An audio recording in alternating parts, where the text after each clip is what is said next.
Now that we're back, welcome back to some more Stormworks. I'm StormRunner Gaming, and today we are not at the Creative Island. We are at the northern port on Sawyer Island here with my latest advanced boat in Stormworks.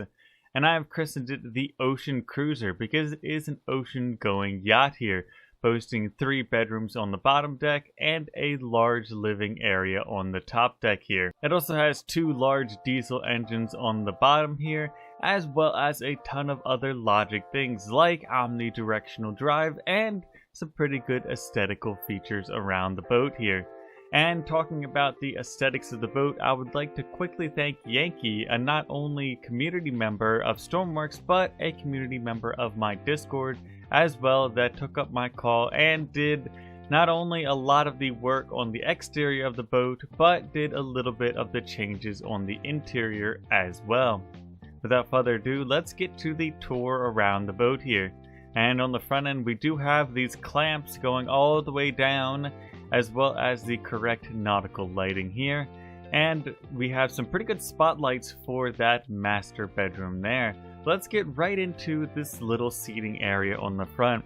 And I was actually inspired by a lot of modern boats that had this sort of laid-in seating area on the front end of them, for parties or just people to come and sunbathe or whatever you really want to use it. It is a very large seating area for a ton of people on the boat here. But let's move on down the side of the boat. And it is a pretty wide boat, all things considered, for its size here, because it only is a mid-size, but as I was building it, I kind of called it the hamburger due to how wide it was. But I think it looks a lot better than a silly name anymore. But let's jump on to the back end of the boat here. And as we're on this platform here, we do have a swim platform if you're out swimming and need to climb back on, with that available ladder that slides out here. So let's put that back in, and we can go over to the other side. That gives us the storage control and the swim platform. First off, the storage control gives you a little bit of area to store maybe an inner tube, a surfboard, or some other type of water toys that you would want to take out on the ocean with you here. As well, it does hide away those controls for the gas here, so whenever you need to connect up fuel to your engines, you have both the connections for both the engine tanks here. Let's close that down for now. And the swim platform. This feature was actually inspired by real-life modern boats that, instead of having to haul whatever you have in the water back up onto the platform on the back end here, you can just bring it onto this little platform and raise it back up to put it into storage. And as we can see, it's a little dark back here, but there is a small seating area to eat, maybe breakfast or something, or a small meal. But if you do also want to enjoy the outside, there is the cover of this little, I don't know what you'd want to call it, the roof. It's kind of jutting out like a peninsula or something, but it gives you plenty of cover against rain, the sun, all of the elements out here. Although in a heavy storm, you might get splashed around a little bit if you are on the back deck here. Alright, let's move on to the inside of the boat here.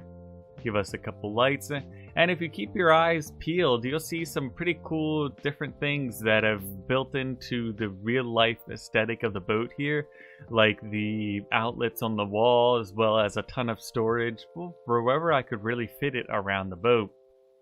As we're coming in here on your left, you'll see the pretty modestly large kitchen for the size of the boat here, with a medium-sized fridge and a full-sized microwave. We have that full-sized oven and stove here, as well as that pretty large sink built into this little outcropping of the counter here. Of course, you have plenty of space for all your dishes and maybe whatever food or utensils you need to store in your kitchen here. Moving on, we have a pretty large dining room as well. It's definitely got a bigger table than the outside area right there, so you could fit a full course meal on here, or you could pull up some more seats for some more guests at this table. Moving right to the front of the boat here, we have the pretty large living room. I know I've said everything is large on this boat, but you have plenty of space to move around actually. I put a L-shaped couch in here so you can fit plenty of people, as well as the TV here, complete with surround sound around here. We have, well, just two different channels here. You can either have the DVD logo bouncing around, or you can change it to, what is this, reality TV? I don't know. Seems kind of boring to me. Let's turn that off. And to the piece de resistance, where are you going to be spending most of your time on this boat? The control center here. As we are losing just a little bit of power, I'm going to turn on those engines to get the generators going here. As you can see, well, the first controls I'm talking about, hold on, I'm sorry about this real quick. Let's turn those tooltips back on. I turned them off due to the fact that the entire floor is a paintable surface, as well as other things, so that keeps showing up, and I mean, to be perfectly honest, it bothered me a little bit. But now we can see what all of these are saying, and I've just turned on both engines. And if you are interested, you can actually run the boat in single engine mode. The max speed is reduced from about 29 knots to 16 knots, but I think you gain at least a little bit of range from the gas tanks on this boat here. And to the right of the engine controls here is the fuel. You can actually increase the amount of fuel in those tanks by using that third extra fuel tank button. It'll actually fill them up, and if you want to know how much is in that extra fuel tank, it'll tell you right up here. Right next to the left of the engine controls, we have both of the engine's RPS and engine temperatures here, as well as we have running lights and outside lights on the buttons here. Then all the way over to the left here, we have power, with that top little panel being the power in the main batteries, and the bottom one being how much the generators are producing. Alright, and we move all the way to the right and down here. We have this controller, the Lua controlled monitor, that I took from my bagel I designed forever ago. And it's got these 4 different menus. If you want to change your speed value, you can click the one you want. You can check up on both of the engines with their menus here, as well as click this generators button right here. Sometimes for some reason it has a little bit of a problem clicking that, because it shows sliding door for some reason. But it'll also tell you when that generator clutch is active and how much the generators are producing. Well, it's only got one generator on this boat, so I'm going to leave it on speed and knots for now. Actually, let me choose that as I stand on the control board. We also have a map for whenever you want to find your location. That is actually something I did grab off of the workshop. Something I did create, though, to the left of that is my security camera, which isn't exactly a security camera on this boat. It kind of just helps you either park the boat or drive the boat by giving you 4 cameras around the outside of the boat here. And on this little panel here, if you do want to turn off stabilization for any reason, maybe flip the boat or something in a tsunami, you can do that, but I would suggest against it. And the one button I've already pushed is monitor power for all this, and the other one is holding our throttle at 1. And like I talked about probably at the beginning of the video now, I put Omnidirectional Drive, which some of you may be confused by me saying that, but it just means when you hold W you go forward, and then when you hold S you go back. Basically, it just switches the drive here, which it's a lot easier than having to go in here and clicking a reverse button.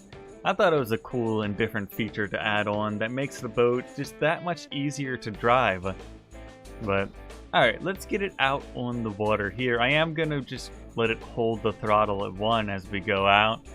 And we're going to talk about just the splattering of controls up here. We first have a couple warnings to our right here, that being depth warning, our engine overheats warning, and our low fuel. Are we that shallow right now? I didn't think we were that shallow. Maybe my depth warning is too high right now. I have to turn that down. Anyway, we can go over to the left here. We have the full weather station with the 4 different values here. From the outside temperature, rain sensor, wind sensor, and the humidity sensor. And then we've already seen our extra fuel tank. To the left of that, we have the different side warnings of the boat. This is another system to help you either parking or if you're close to anything. It'll tell you if you're too close to it within, I think it's 4 meters. If you're 4 meters or closer, it'll start blinking these lights to whatever side you're closest to that object. And then to the left of that, we have the actual depth for the boat here. I think I set the depth warning to like 20 meters, which might be a little bit too deep. Maybe we should set it to 5 or 10, because it's going off and we have plenty of water underneath us. Maybe I was thinking of feet or something. Anyway, to the left of that, I took another logical thing I'd created for this slew of vehicles I've been building, and I kind of just dropped it on a boat. I don't know if actual boats do have odometers, but I've added one in here. And to anyone that's actually using this boat, it is in miles and not kilometers. So that's a thing. And to the left of that, we have the clock to show us time. Alright, and of course, like I talked about earlier, we do have a pretty good cruising speed of 29 knots here. And if you are running it in double engine mode, you'll get about, I think it's 80 kilometers, if I did my math right, out of the fuel tank here. I'm thinking we're going to cut the engines as we go below deck here. Let's just put us out into the ocean. Well, I don't want to cut the engines, I just want to cut the throttle real quick. Let's go below deck now. And we have a pretty nicely sized staircase going down here, with a pretty good hallway as well. We do have a big old fish tank here. I think Nemo's in here somewhere. Hold on. No, he's not. There's an orange fish though. Look at him. I scared him half to death. Just go back to your swimming. Pay no attention to me. I did add in this little room right here. It's more of a storage closet than anything, but I haven't really found a use to it. You can lock it if your heart desires, but I really never do it. Alright, let's go over to the bedrooms.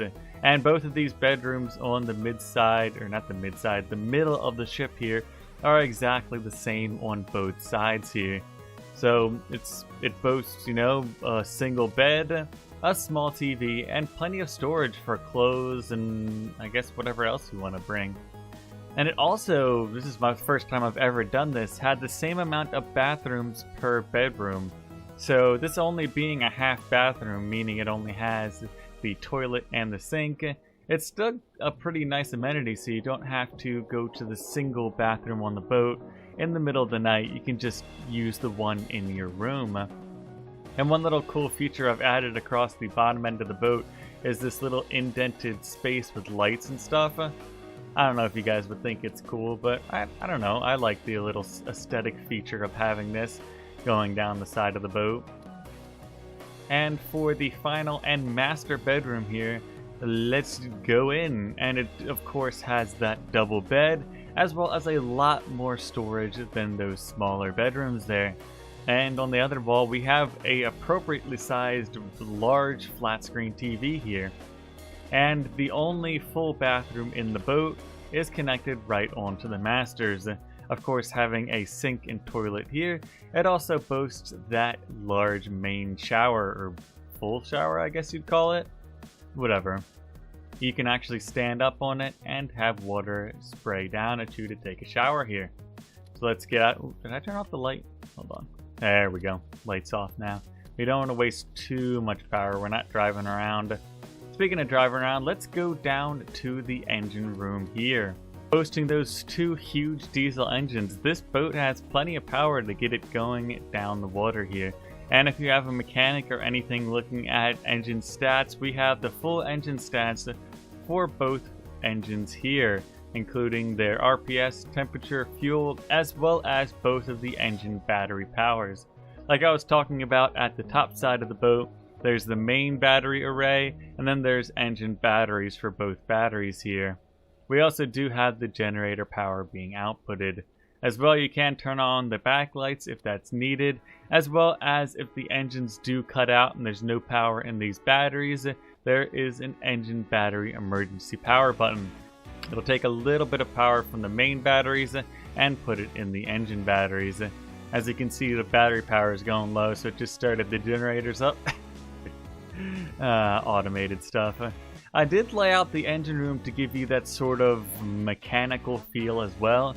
Like there is the full, almost 360 walk around of the engine where if you would ever need to maintenance anything, you could do that. Although we never have to do any maintenance on engines in Stormworks, it's still that cool feature where you can look at the engine cooling as well as almost that 360 walk around of both engines here. You do have to crouch to get up to this area though, so that's a little downside to that area there. Alright, let's get out of the engine room and take it out into the high sea. Both engines are running. Let's give it a little bit of weather here with some wind. And then who doesn't love a tsunami as well?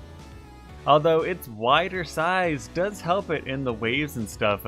As you can tell, it does have that auto stabilization because you're able to turn it off, but auto stabilization only does as much. Auto stabilization only can do so much in heavy waves here. Its pretty robust size does help it conquer the waves here, as well as hopefully it'll get us over that tsunami. I haven't tested it against a tsunami in a little while here, so fingers crossed, toes crossed. Can I cross my tongue? No, it's stupid. Maybe that wasn't stupid. We need some good luck to get over the tsunami today. Although it is a pretty big boat, boasting its, I think, 21 meter size, or about 60 feet when you convert it over. It should be pretty good to go over the tsunami here. Although that new tsunami physics means that you can be chucked out like a bowling ball down a lane, just spitting everywhere to your boat's like on the wash cycle at the end of the day. Alright, let's see how it conquers this. Oh, it's doing okay. We haven't sunken fully into it yet. Oh, spoken too soon. It's going in. Oh, engines are still running though. This is surprising. Oh, do a cool flip over it. We did like a skateboarder's trick over it. Come on. That was actually a pretty nice landing on the backside. And we start going immediately after that. Are we keeping up with the tsunami? Hold on. Are we really? We're going 44, 40, 43, 30. I think we're slowing down a little bit. The propellers can't keep themselves in the water here. I would need them just that little bit lower to keep up with the tsunami, I think. Or a lighter boat, one of the two. It's not the lightest boat out there at 14 tons, so, or 13 tons? Somewhere around that number. I don't have a good memory. But it seems like it passed just about everything. It is ocean ready, being able to take on some pretty heavy waves here. Although we're not even at high depth yet. 66 depth. Anyone that knows Stormworks knows that the higher the depth, the bigger the waves. I have tested the hull with the engines in it in heavy waves at the max depth, and it did perfectly fine, so I'm giving it my StormRunner stamp of approval. And of course, if you guys do want to pick up the boat for yourself, I'll be leaving that workshop link in that description down below. Have I sold the boat well enough? I need to go out and slap the top of the roof. Be a car salesman. Wait, can I actually get on the roof? Hold on. Let's do some parkour here. Yep, I can slap the top of the roof. There we go. Just buy this right now. Slap. This baby can fit so much humans in it. Actually, I don't know how much humans it could fit. Probably a lot. Alright, let's get down without falling off of the boat. That works. I almost forgot to mention the master bedroom has its own skylights on it on both sides here, as well as the main area having its own skylights and solar panels. But it also does have that almost 360 view here of glass around this modern design here. So that has been the Ocean Cruiser today. But of course, if you guys did like this, please leave a like and consider subscribing to the channel to stay up with Stormworks and more of my content. But I've been really great. Goodbye. The people need me, and I need to go.